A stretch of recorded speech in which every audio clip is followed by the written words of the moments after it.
Morning बच्चों, हम लोग पढ़ रहे थे जोड़ और जोड़ना हम लोग सीख गए थे। आज हम लोग सीखेंगे कि अगर इबारती प्रश्न के रूप में शब्द समस्या हो तो उसके साथ हम कैसे जानते हैं कि जोड़ का है प्रश्न या घटाव का है। फिलहाल घटाना हम लोग पढ़े नहीं हैं, अभी जोड़ ही पढ़ रहे हैं। ठीक है, तो पहले इसको पढ़ लेते हैं, उसके बाद घटाना सीखेंगे, फिर हम जोड़ना और घटाने का प्रश्न मिक्स करके आपको सिखाएंगे। ठीक, देखिए, एक दुकानदार ने 524 रुपए के बिस्किट, 326 रुपए की टॉफियाँ तथा 1250 रुपए की पुस्तकें बेची, तो उसने कुल कितने रुपए का सामान बेचा। ठीक है, तो कुल यहाँ लिखा ना, कुल का मतलब ही होता है जोड़। कुल कितना आपके पास है, कुल कितना आपने खर्च कर दिया, या कुल कितने रुपए का सामान खरीदा। ठीक है, तो वहाँ पर जोड़ की ही बात की जाती है। तो यहाँ पर देखिए, 524 रुपए का इन्होंने बिस्किट खरीदा है।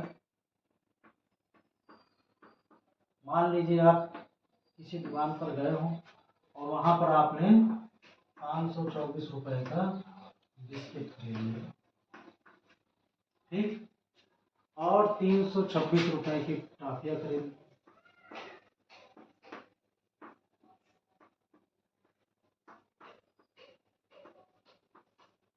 और पुस्तकें यानी किताबें आप लोगों ने खरीदी 1250 रुपए।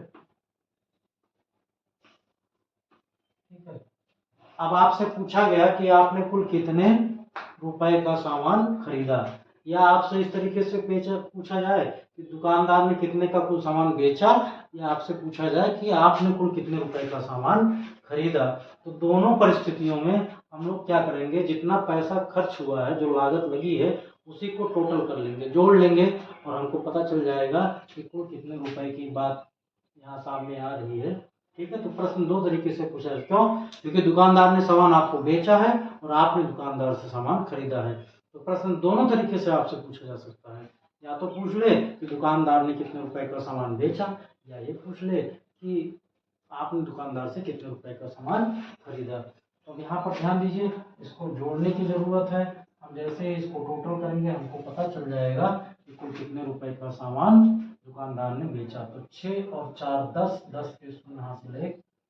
ठीक, 2 2 4, 5 9 और 1 10, 10 के शून्य हासिल 1। 5 3 8, 2 10 और 1 हासिल था 11, और 1 1 2, यानी उसने कुल 2100 रुपए या 2100 रुपए का सामान बेचा। हमारा उत्तर क्या हो गया? उत्तर में आप चाहे तो यहाँ लिख सकते हैं, अतः दुकानदार ने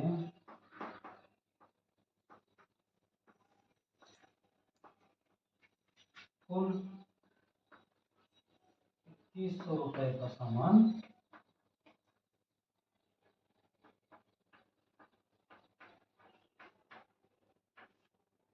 बेचा।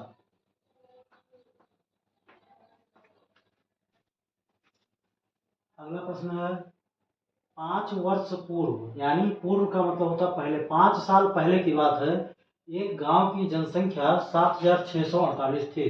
बच्चों, जनसंख्या का मतलब होता है लोगों की संख्या, जन मीन्स लोग। तो लोगों की संख्या, गांव में जो कुल लोग रह रहे हैं उनकी कुल संख्या कितनी थी 5 वर्ष पहले?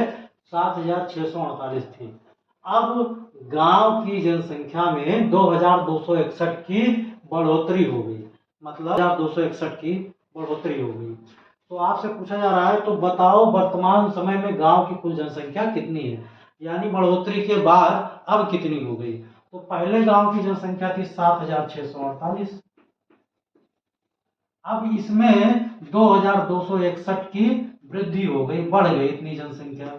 ठीक, इतने लोग थे, इसमें इतने लोग बढ़ गए, यानी इन लोगों को अगर इसमें मिला दें तो हमको पूरा पूरा पता चल जाएगा कि वर्तमान समय में गांव की जनसंख्या कुल कितनी है। तो मिलाने के लिए क्या करना पड़ेगा, इसी में इनको जोड़ना पड़ेगा, सम्मिलित करना पड़ेगा।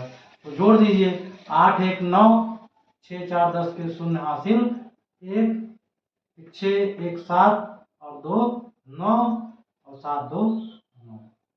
तो इस तरीके से वर्तमान समय में गांव की कुल जनसंख्या कितनी है? 9,909। इकाई, दहाई, सैकड़ा, हजार। 9,000, 9 सैकड़ा मतलब 900, शून्य दहाई 9 इकाई मतलब 9, तो यानी 9,909 ये वर्तमान। अगला प्रश्न है, एक गांव में पहले दिन 4,054 बच्चों को पोलियो की दवा पिलाई गई, दूसरे दिन 3,478 बच्चों को दवा पिलाई गई, बताओ कुल कितने बच्चों को दवा पिलाई गई? तो भैया पहले दिन 4,054 बच्चों को दवा पिलाई गई थी, ठीक, और दूसरे दिन 3,478 बच्चों को दवा पिलाई गई। अब आपसे पूछा जा रहा है तो बताओ कुल कितने बच्चों को दवा पिलाई गई? तो अगर हम दोनों संख्याओं को जोड़ लें तो हमें पता चल जाएगा कि कुल कितने बच्चों को दवा पिलाई गई। तो जोड़ लीजिए, 8 4 12 के 2, हासिल 1, 7 5 12 1 13 के 3, हासिल 1, 4 और 1 5, और 5 में शून्य जोड़ेंगे तो 5 ही आएगा, 4 3 7। तो इस तरीके से कुल 7,532 बच्चों को पोलियो की दवा पिलाई गई। अगला प्रश्न है, एक पुस्तकालय में हिंदी की 4,520 पुस्तकें, गणित की 5,750 पुस्तकें तथा अंग्रेजी की 3,250 पुस्तकें हैं, तो ज्ञात कीजिए कि पुस्तकालय में कुल कितनी पुस्तकें हैं। पुस्तकालय को इंग्लिश में लाइब्रेरी कहते हैं, ठीक है, जहाँ बच्चे बैठकर पढ़ाई करते हैं, ठीक है। तो पुस्तकालय है एक जहाँ पर कुछ किताबें रखी गई हैं, कुछ हिंदी की हैं, कुछ गणित की हैं और कुछ अंग्रेजी की हैं। तो आपको बताना है कि हिंदी, गणित और अंग्रेजी की कुल पुस्तकों को मिला करके कुल कितनी पुस्तकें लाइब्रेरी में या पुस्तकालय में हैं। तो क्या करेंगे, जोड़ देंगे सबको। हिंदी की है 4,520 पुस्तकें, गणित की है 5,750 पुस्तकें और अंग्रेजी की है 3,250 पुस्तकें। अब आपसे पूछा गया है कि कुल कितनी पुस्तकें हैं, तो अगर हम सब को जोड़ देंगे हमें पता चल जाएगा कि पुस्तकालय में कुल कितनी पुस्तकें या किताबें रखी गई हैं। तो यहाँ शून्य ही मिलेगा, 5 5 10 और 2 12 के 2, हासिल 1, 5 1 6 7 6 13 13 2 15 के 5, हासिल 1, 4 1 5 5 5 10 और 3 13।